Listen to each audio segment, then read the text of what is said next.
Hello everyone, Steve Goodwin here with anchor test video number 140. This is going to be a shootout among the 20-pound range anchors, and for the first time I'm going to include 3 pivoting fluke anchors. Now it's a brand new seabed and it is comprised of 2 main components: sand and golf ball size cobble, mostly on the surface in a layer. Now, when I first found this site, all I could see was the cobble, and I assumed that's just what this was. It's in an area of fairly high current, but indeed, as soon as I started reviewing footage, the anchors were churning up tremendous amounts of nice, clean, pure sand, and it is the purest sand that I have found. None of the anchors came up with any sand adhered to the fluke. So it's telling me there is very little or no binder in this sand. And one of the results of that, it means that when anchors release, they're able to reset and repeat their performance over and over and over. And for the anchors that don't release and just stay engaged, the resistance that they're able to achieve stays very, very constant. There was a few anchors that took a little longer to achieve their maximum holding, and I think it's just a matter of design, but overall the results were very, very repeatable. I did pick a 150-foot long track or setting area. All the anchors got pulled through this same distance, very close to each other. Toward the end of the testing, we see that some of the anchors were crossing the setting tracks of the previous anchors, and I got good video of that, so I was able to discount whatever variation in performance would happen as they cross tracks. But no, all the anchors got plenty of distance in pure, undisturbed seabed. This is an area that is not usually used to anchor boats. I've seen a couple over the years do it here, but no, for the most part, this is a undisturbed seabed, so I got nice, good, consistent results. Now I'll go ahead and give you these anchors in the order of their performance, starting with the least and ending with the best. The ranking is going to be based on the holding factor, which is the units of holding divided by the anchor weight. All right, let's get to it. Okay, the least performing anchor is the 23-pound Lumar Claw. The initial setting performance is quite good. In fact, all the anchors have no trouble setting in this seabed. These small cobblestones are just not a trouble. They'll just push right through. But once we start ramping up power, that's when the problems happen. It was able to hold about 100 pounds of boat thrust, no problem, but then up to 135 pounds, it would start dragging and release. Did the exact same thing 3 times in a row. This all the anchors were able to reset each and every time. We never had a fouled anchor. None of the anchors ever emerged with any seabed adhered to the anchor. There is sand underneath these stones, but nothing was ever showing on any of these anchors.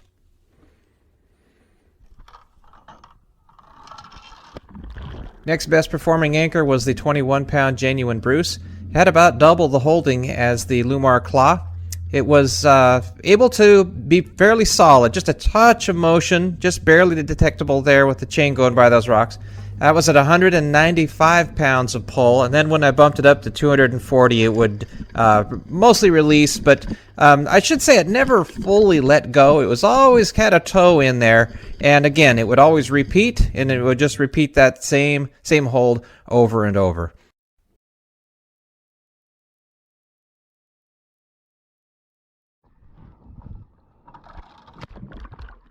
Next anchor is the 26-pound CQR. Notice that the anchor has said to spin about 270 degrees to get oriented properly, but once it does, sets right away. So the anchor at 380 pounds was fairly solid, and then here at 480 pounds, it started a very long, slow drag at about a half a knot. Very, very consistent. Note that the shank of the anchor is buried down to the surface of the seafloor, but at no point was it penetrating the surface. So fluke is nicely was buried, but not the shank, and of course no part of the chain is buried either, and that's what we're going to look for as we look to the better anchors, is whether or not they can bury the chain. The anchor got pulled the full 150 feet of this test area. All the anchors got the same distance.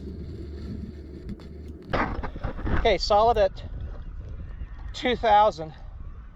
And then a very, very steady drag at about half a knot at 2,200. almost like it was calibrated. Next is a new anchor to me and these tests. There is a stamp on the fluke that indicates that this anchor was built to a 1945 U.S. Navy contract. It's a pivoting fluke design, and unlike the more modern Danforths that we see, it's fairly heavy. This one weighs 32 pounds. Set right away, though. The thing that really stood out is that the anchor just did not move at all right up until the point it did a full release. And that release happened at 565 pounds. It was holding solid at 480. Once it released, it did took a bit of dragging, but then here it does reset very, very firm. Again, it repeated the performance. It went right back up and held 480 pounds once again. Note also that this anchor is able to fully bury itself. No part of the anchor is visible, and even a few links of the chain got buried. So here, again, we're going to start seeing more and more of this as we get up into the better anchors.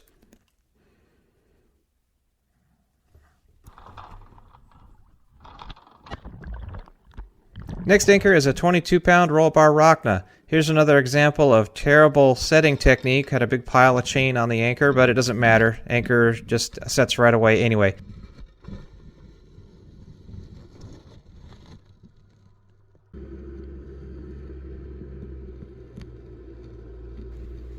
Okay, so the anchor was fairly solid at 380 pounds, so that's what I rated it at. Solid at 380 pounds, but then at 480 the anchor started dragging, and it just go faster and faster with more and more power. Didn't have a tendency to fully release. It was fairly tenacious. Always had a toe dug in, but that was the best holding, 380.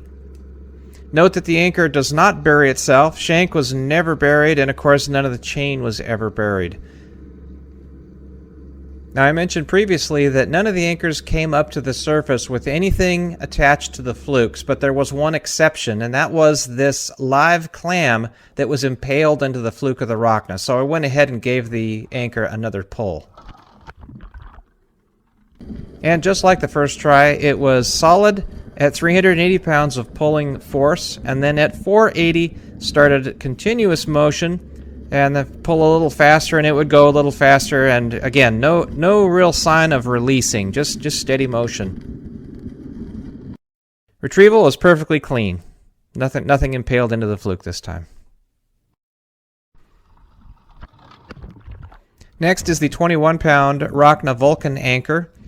Sets immediately, and what it did was it was solid at 380 pounds of pull, but then at 480 pounds it set up this very, very slow drag.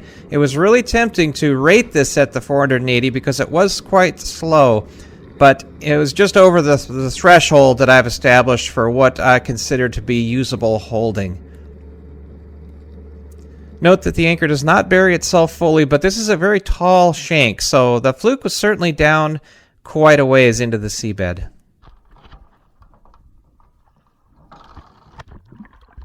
Next is the 24-pound Lumar Delta anchor. Sets very quickly initially and then gets right down in and buried nicely. You can see just there before that cloud came over, we saw the shank was pretty well buried. I don't see any of the chain links being buried, but no, it's a nice set. It ended up being fairly solid at 480 pounds thrust, and then at 565 pounds, the anchor started a steady motion and never could settle down from that. So I went ahead and rated it 480 pounds hold.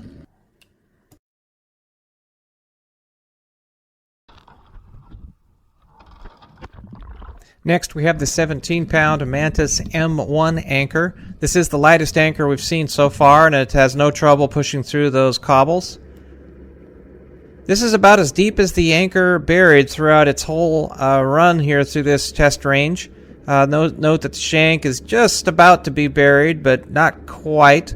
None of the chain ever was buried.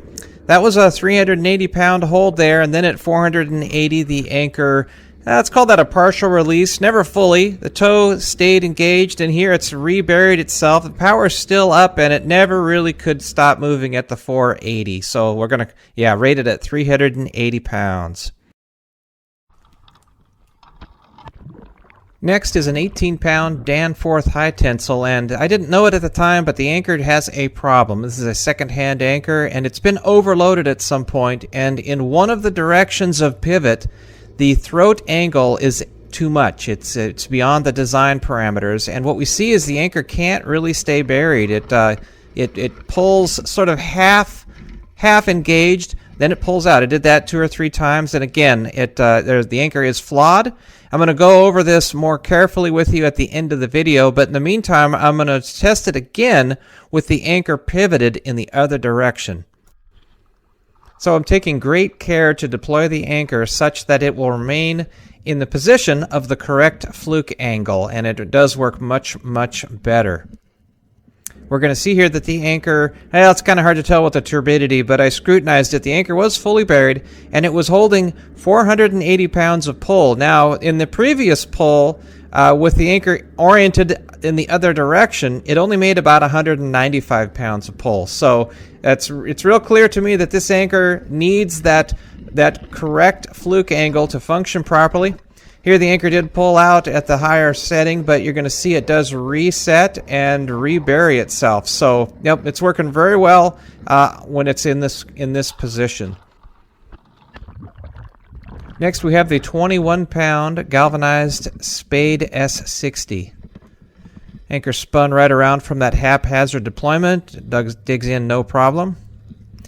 The anchor right away was holding 480, but it had some motion after, and I pulled it a good portion of this 150-foot test range before it then locked in and held at 565, or just a touch of motion. I go ahead and rate it at 565. Notice that the anchor is fully buried, and even about 1 foot of chain is buried. So this is the deepest buried anchor we've seen so far, and it's working really quite well. The Spade Anchor seems to always work well in the sandy anchorages or sandy seabeds. That was a breakout it had. That was at 660 pounds, but it immediately just hooked right back in. So it was just tenacious, very, very short drags, and it hooked right back up. Next best anchor was the 21-pound Viking. What I recorded after this immediate initial set was quite solid, almost no motion at all at 480. And then as we see here at 565 pounds of thrust, the anchor was moving very, very slowly. At some point it did zero out the GPS, and that was my threshold for creating these ratings. Notice that the shank was fully buried at some point, and maybe a few links of chain, so pretty good burial. However, at 660 pounds of thrust, the anchor had full releases. Twice it repeated this, just exact same performance. It was not as tenacious as the Spade Anchor that we saw previously, with basically the same pull rating, but it was able to reset and repeat its holding.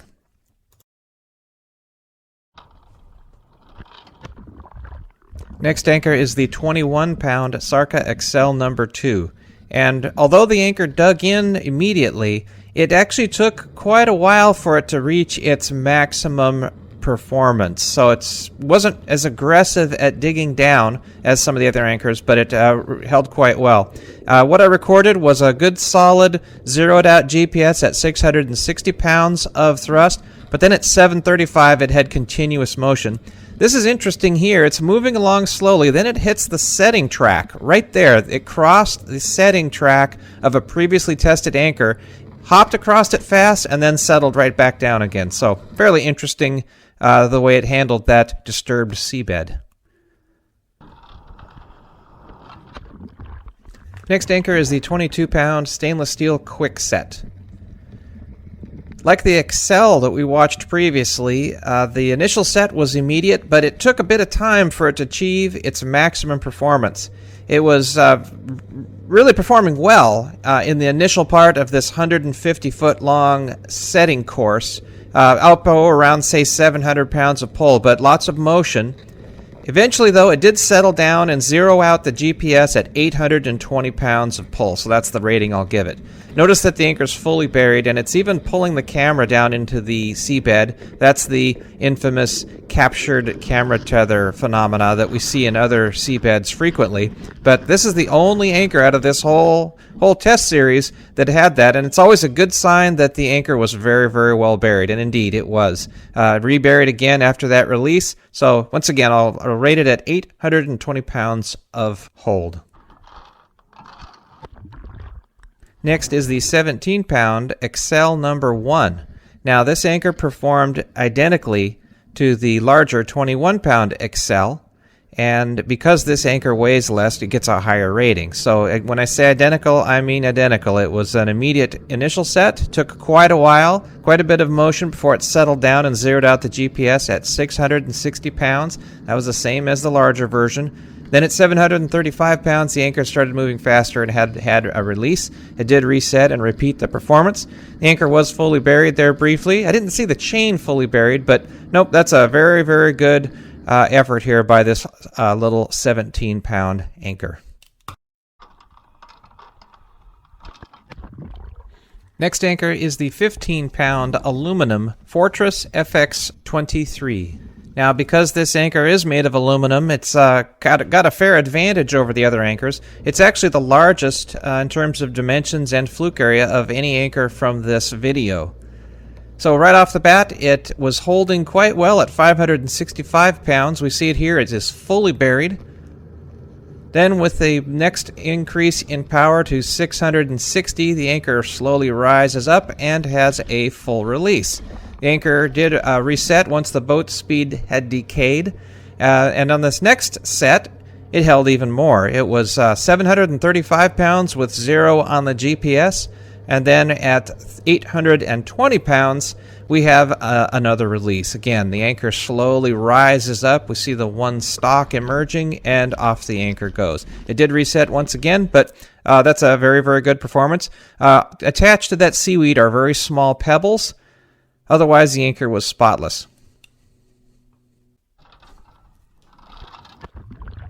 Okay, now we're on to the last and very best anchor in this seabed, and it is not by a small margin. In fact, it's more than double the holding factor of many top anchors. Rockna Vulcan, Amantis M1, Spade, Viking. This anchor, again, is more than double the holding factor of all those fine anchors. We see the anchor set right away, and now it's about midway through the fairly long pull that it took to reach its maximum. It's nicely buried, completely out of sight. It's got a couple feet of chain buried here. Just remarkable. Had a few surges, but nothing like a full release or anywhere near where the anchor was even close to having its fluke showing.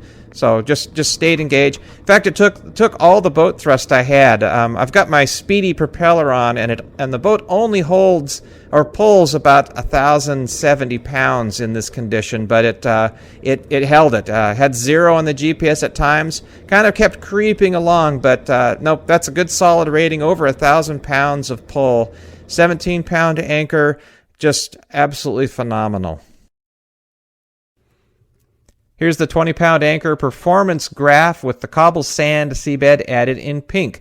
To the left, we see the Amantis M2, and its pink column is right up at the 60 holding factor line. It has 3 other seabeds also over 60, which is far better than all the rest of them. Unfortunately, the Amantis M2 is fairly marginal in the non-sandy seabeds. The soft mud and the Susha Island were both pretty marginal. All the anchors were suffering in the cobblestone. So for the rest of this analysis, let's just ignore the red cobblestone columns. And if we do that, we'll see that there's now only 2 anchors that have both of their, or I should say all of their seabeds above the 20 holding factor line. So if you scan across there, you'll see that it's only the Viking and the Amantis M1 that have all those remaining seabeds above the 20 holding factor. Last month, the Rockna also had that status, but we see that in this test, the Cobble sand, or the pink column, is just shy of the 20 holding factor line. Here's the latest 20-pound anchor ranking chart with the new Cobble sand column there in the right side of the performance group. it didn't change the overall ranking of these anchors much. You know, we've got so many columns now that even if an anchor totally knocked it out of the park in a new seabed, there's just so many other factors. The averages don't change all that much. As always, I'll restate this. You're certainly welcome to ignore any column that doesn't apply to you. For example, if you've got plenty of money and can replace anchors frequently, you don't really need to worry about price or, for that matter, galvanizing. And certainly if there's any seabed that you see that doesn't apply to your cruising area, by all means, ignore it and recalculate this that suits you. For that matter, I've stated this many times. I've only tested in the Pacific Northwest, which more and more appears to have sands and muds that might be completely different than many other parts of the world. I do have 7 seabeds now, but gosh, I'm thinking that one would really need maybe 20 or maybe 40 seabeds spanning the globe before one really had a good handle on the relative performance of all these anchors. Now, whenever I do one of my so-called shootout videos, I like to arrange all the anchors on the bench from worst performing up to the best performing, and then I take a step back and look for a pattern in terms of general anchor configuration, see if there's a trend. And in some seabeds, the trend is very clear. Maybe all the roll bar anchors will be up at one end, and so on. But with this seabed, there's not a real definite clear pattern. There's a few sort of groupings. I mean, we've got the Bruce and the Bruce copy down at this end. What else? We see the Amantis and the similar Viking. They're kind of grouped in the middle. But otherwise, it's kind of a mixed bag. For example, we've got a convex anchor here with the CQR down at the very low end. The Delta is kind of in the middle. And then these other convex style anchors are up near, well, they're not at the top, but they're closer. There's a bit of a subgrouping here. We could probably say that these are among the better convex style anchors, and they are in a nice tight group together. In terms of roll bar anchors, the 3 of them are in the middle, but their performance was fairly wide. In terms of the non-roll bar scoop type or convex anchors, or excuse me, concave, we have the Vulcan, the Spade, and the Amantis M2, and they are quite spread apart. So what is it about the Amantis M2 that made it do so well? Really can't say. It probably comes down to detail. And here I'll just go over a few things. If I measure up from the point of the fluke up to the underside of the shank, that number is as big or bigger than all the rest of the anchors. If we scaled this anchor up to the other anchors, again, it's only 17 pounds. If we scaled it up to the other larger anchors, it would have the tallest tip to shank distance of any anchor. And I think that's probably a big factor. Before this anchor has to even begin burying its shank, the fluke is already very deep. Another thing that's unique about this anchor is it has the absolute thinnest shank of all the other anchors. Now, and again, that's going to help it penetrate. You might say, well, that's going to be a weak anchor. Well, it has the shortest shank, and it is among the taller. So I think they've accounted for the loss of strength being so thin. Again, short, tall, and of course it is high-strength steel. Here's a look at the 3 new pivoting fluke anchors that I introduced in this video. This is that 32-pound anchor that was built to a U.S. Navy contract number N5SS4939, 1945 U.S. Navy. It appears to be quite old. I'm going to guess it has the original galvanizing, which is holding up beautifully. It's a riveted construction. You might question the strength of those rivets, but I'll say that when I bought this anchor secondhand, the shank was bent upward like so, and I was able to straighten it out at work in a large press. I have no idea what force that took, but the takeaway is that it appears that the shank will bend before the rivets let go. It actually had pretty good holding raw numbers compared to the rest of these anchors we looked at, but because it's so heavy, much heavier than any other, its ranking in terms of holding factor was fairly low. The next pivoting fluke anchor we looked at was the Danforth 18H high tensile, and I mentioned that the anchor is flawed, and the nature of the flaw is in the fluke to shank angle. If I used an angle finder and measured from the top surface of the fluke to the center line of the shank, this direction had an angle of 34.5. This direction has an angle of 38.5, so 3 or 4 degrees more open. And it was in this more open angle that was the initial set attempt where it really would not function properly. Only about half of the fluke would engage, and then it would drag and pull out. Flipped over this way, the anchor was much, much better. More than double the holding, the anchor was fully buried, or nearly fully buried, and I believe that is probably the intended angle. What happened is, I believe there's a manufacturing flaw. What's supposed to occur is that this strap is what's supposed to take the load of the shank, but the reality is it's not touching that strap. It's only contacting the mud palm, which is quite thin, and in fact, that mud palm is bent. There's a lump right there where someone has loaded this hard and bent it up a little bit.